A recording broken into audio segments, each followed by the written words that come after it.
আসসালামু আলাইকুম রাহমাতুল্লাহ। আজকের ভিডিওতে আমরা দেখব যে মাস্টার্স দ্বিতীয় রিলিজ স্লিপের রেজাল্ট প্রকাশ হয়েছে, কিভাবে অনলাইনে রেজাল্টটি চেক করবেন। তো দ্বিতীয় রিলিজ স্লিপের রেজাল্ট দেখার জন্য গুগলে আসবেন, আসে সার্চ করতে হবে APP1 তারপরে NU। দেখেন APP1 ফাঁকা দিয়ে NU এটা লিখে আপনি সার্চ করবেন, ঠিক আছে।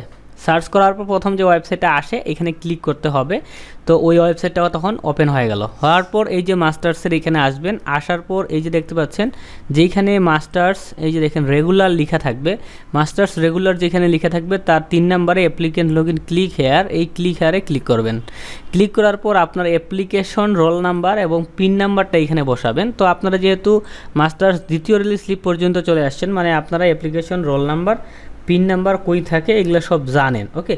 তো ওইটা বলার দরকার নাই। তো আমি দিলাম রোল নাম্বারটা এবং পিন নাম্বার হচ্ছে 6 সংখ্যা থাকে, আমি পিন নাম্বারটি এইখানে বসাচ্ছি। রোল নাম্বার পিন নাম্বার বসানোর পর লগইনে ক্লিক করবেন।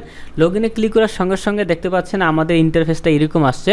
যদি হচ্ছে আপনি 5টি মানে মাস্টার্সে আবেদন করেছেন, মানে 3টি কলেজে আবেদন করেছিলেন, সো 3টি কলেজের মধ্যে যে কোনো একটি কলেজে যদি চান্স পেয়ে যান তাহলে এই যে কংগ্রাচুলেশন লেখাটা কিন্তু থাকবে।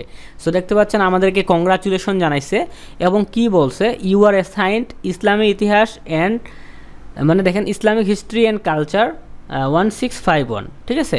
মানে আমরা হচ্ছে ইসলামের ইতিহাস ও সংস্কৃতিতে চান্স পেয়েছি এট গভর্নমেন্ট আলিমুদ্দিন কলেজ, মানে আলিমুদ্দিন সরকারি কলেজ লালমনিরহাটে চান্স পেয়েছি। তাহলে আমরা জিনিসটা বুঝতে পারলাম যে হচ্ছে ইসলামের ইতিহাস ও সংস্কৃতির সাবজেক্ট নিয়ে সরকারি আলিমুদ্দিন কলেজ লালমনিরহাটে দ্বিতীয় রিলিজ স্লিপে আপনি চান্স পেয়েছেন। যদি এরকম থাকে তো এখানে কলেজের নামে জায়গায় আপনার যেটা থাকবে সেই কলেজে আপনি চান্স পেয়েছেন। আপনার সাবজেক্ট ইসলাম ইতিহাস বাদে অন্য যেই সাবজেক্টে চান্স পাবেন সেটার নাম এখানে থাকতে পারে।